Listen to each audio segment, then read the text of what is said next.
Are we live? Yeah. Boom! I think. You sure? No, Let's go don't. for it. It's a crapshoot. Folks, here it is. It's season 5, episode 7. 7 of... Well, 7. I don't know where I was going with that. But anyway, folks, it is a fantastic day today.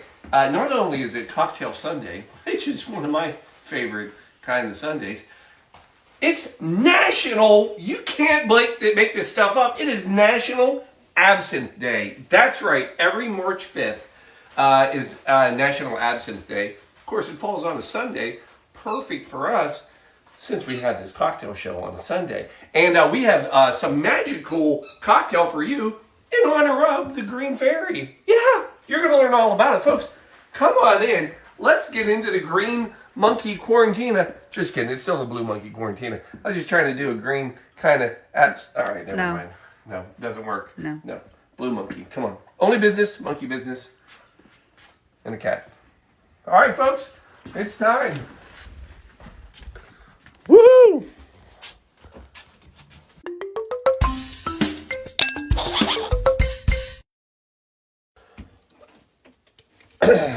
Well, here we are.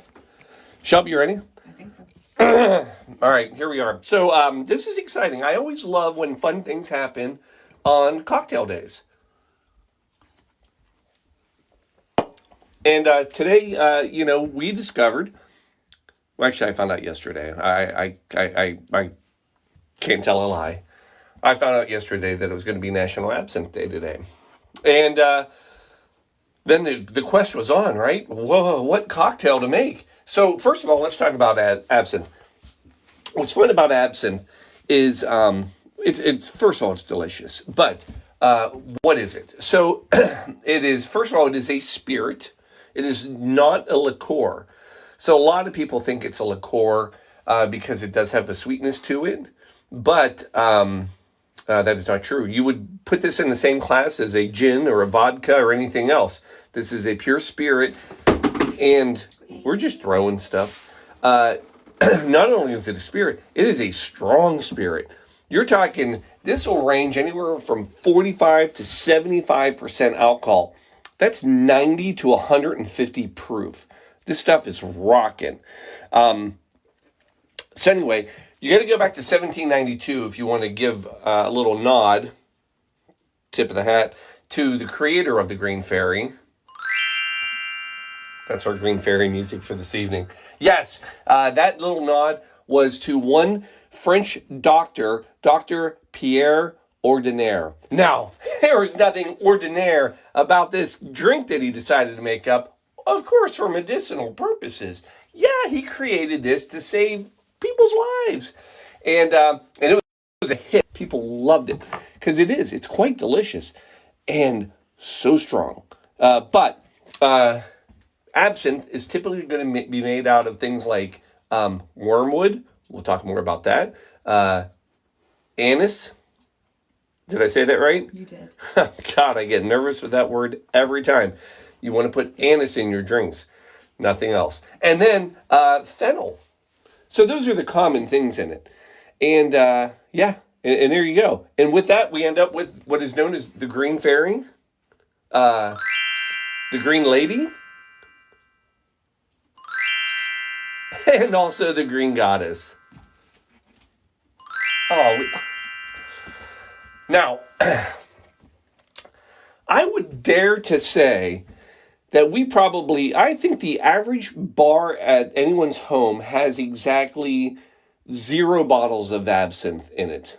Shelby, would you agree? I concur. At most, you're going to have one. Unless you're the Blue Monkey Quarantina. Or the Ferfolias. Or the Ferfolias. I'm sure they got... And by the way, finally get to wear the hat appropriate day. I am not absinthe-minded. I remembered my absinthe hat. And we happen to have... we have not 1, not 2. We have 3 bottles of absinthe because it's quite fun because you can buy this. This is kind of like a new craft thing. So if you go to distilleries, a lot of times they have their own absinthe they make. Tonight, we're going into the vault. We're not doing this every week, but I just made this last week, so I get at least one more week out of it. We're going in deep, and we're pulling out The Distiller's Collection. Yes, this is the one from Hilton Head Distillery. Again, shout out to the Don and Don, because that's the our third bottle of absinthe for the evening, and it'll be the choice tonight. So this is delicious, and it is 120 proof, 60% alcohol. So a little bit more about this so we understand. So again, I love when things work out. So last week I talked about how much I loved, because last week we did the dark and stormy, partly cloudy cocktail. And I talked about the legality and the legal side of that drink, because it's one of the only cocktails trademarked.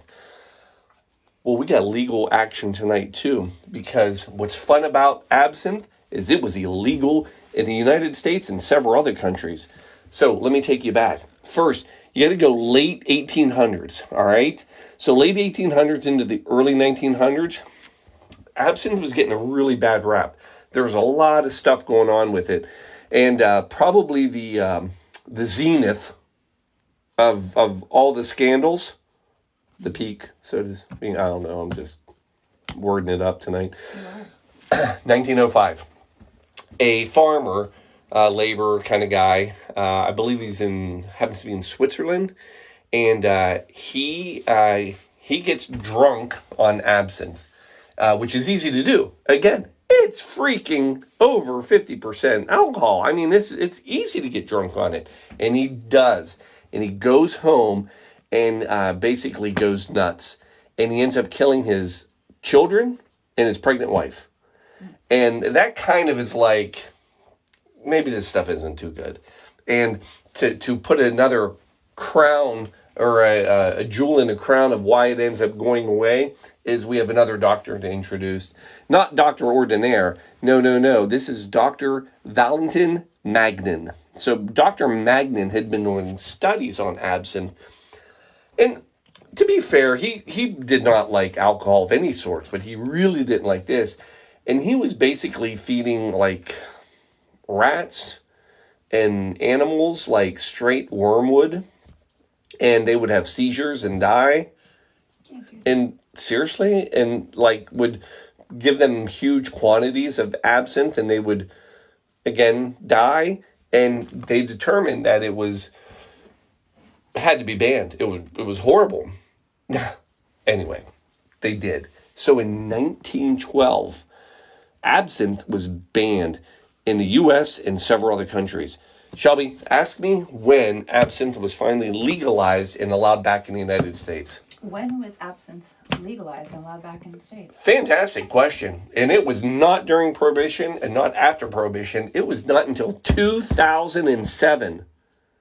What? 2007. That's like a hop, skip, and a jump a few years ago. Well, not really, but... Kinda. But point of the story is this.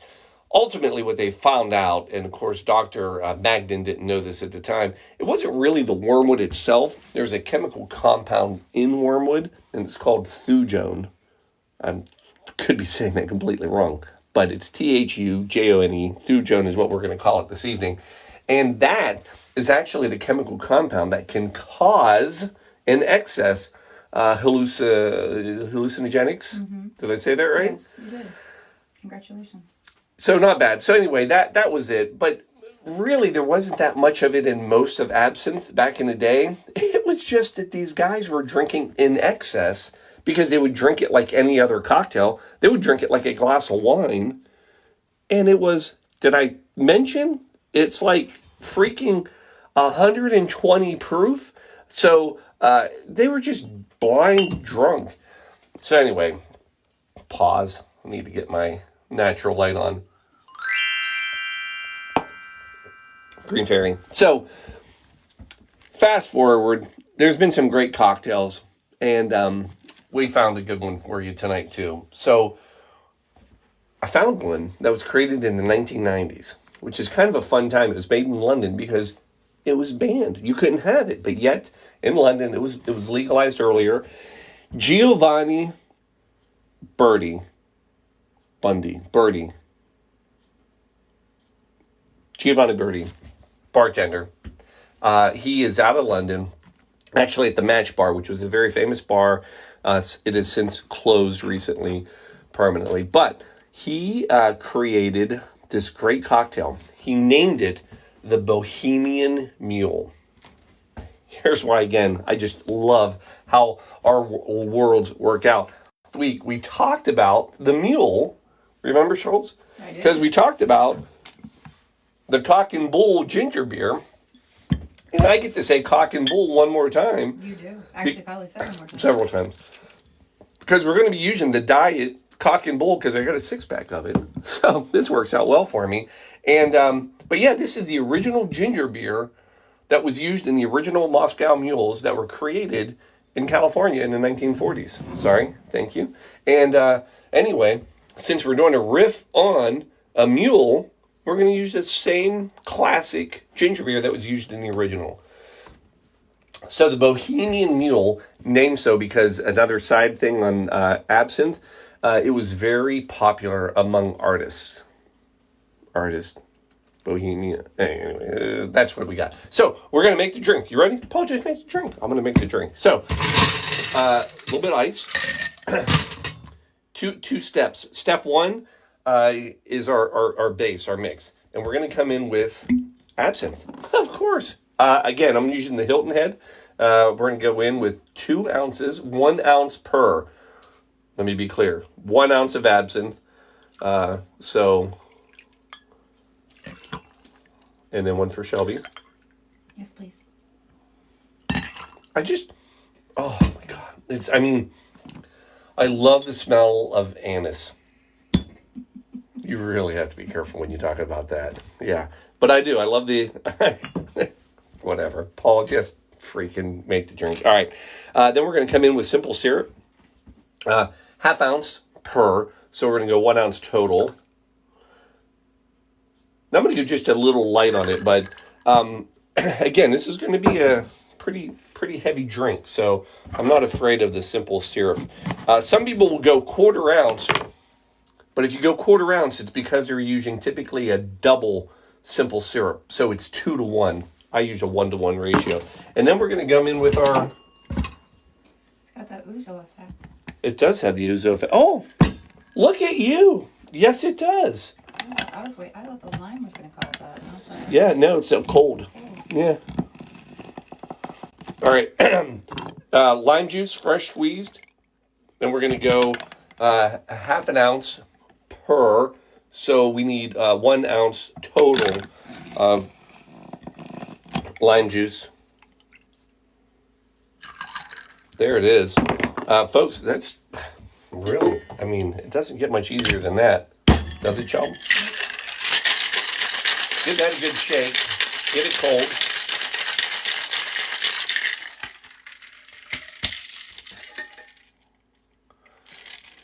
And then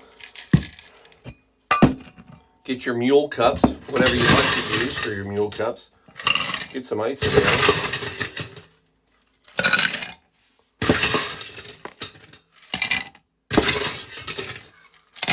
Then we're going to share the good stuff. All right, so put that in the bottom.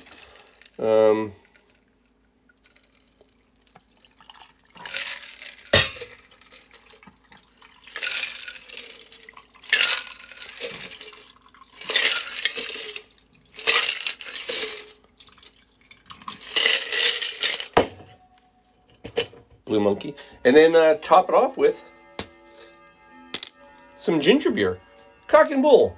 Bringing you Moscow mules and any mule since 1940. Cock and Bull. Top that off. I think this is going to be delicious. Mm-hmm. Of course it is. Have we ever... No, we have put out some bad... Yeah, never. It's been a long time. It's been a while. Do you remember the beet cocktail? Oh. I liked the beet cocktail. I would thought you would go with the beef consomme cocktail. That was even grosser. That's good stuff. Folks, emergency. Probably the best way to make an absinthe drink legal. Emergency. Taking care of thujone. Actually, I believe emergency contains thujone, which is ironic. So, hallucinogenic right As in the long as it's not packet. psilocybin. Yeah, and then we're going to go just a little sprinkle on top. And then we got the garnish. I had an idea. Now I got to see if I can find my implement. I will say, if there was a light in this drawer, it would not make me upset. There used to be a light in the drawer. I know, it burns out all the time. I would have...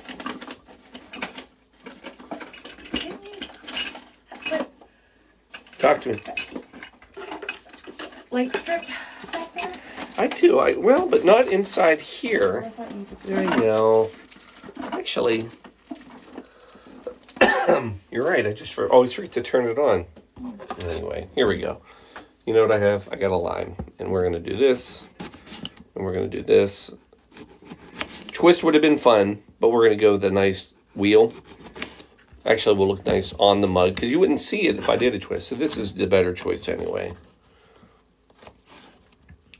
Put a lot of time and effort into this, people. It's pretty amazing. Boom. Look at this. Boom. Nice. There it is. Your Bohemian Mule. Quarantine style. Of course. Let's get a taste on this.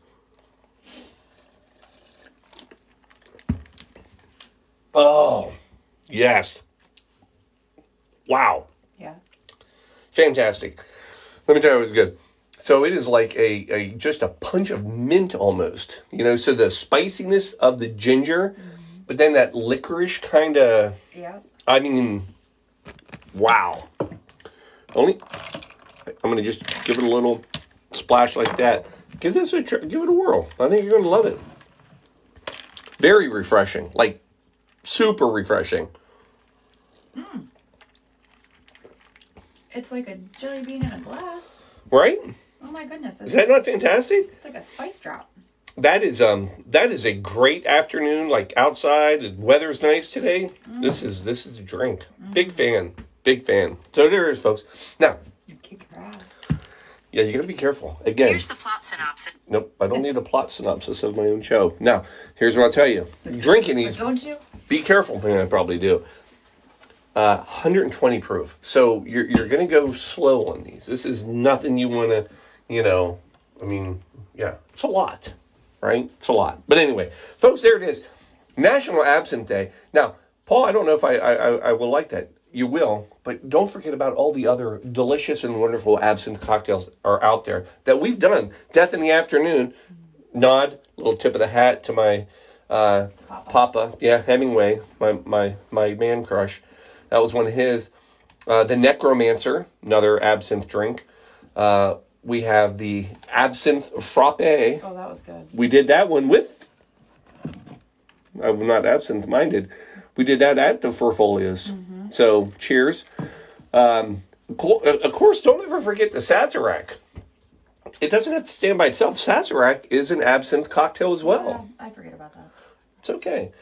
And then we've got The Sun Also Rises, which is another Hemingway spinoff. Great one. Death in the Afternoon. We already talked about that one. Yeah. Corpse Reviver. Another fantastic one. And then, of course, if you just want to be classic and old school, and I know a few people put it up there, you can do the absinthe drip. That's the big thing, and you put it in, and it like goes over the ice cubes, and then sugar cubes. Thank you. It's not an ice cube; it's a sugar cube. Folks, that's all I got. You know what? We're gonna sit back. We're gonna enjoy our National Absinthe Day drink. So, shout out to everybody out there. We good? We are. Anybody there? Yeah. Yep, and we just got spammed on Twitch. Yay! We got spammed. Nothing bad though. So. Oh, that's good. Yeah. All right, folks. Love you. We're out. Cheers. Go have your absinthe.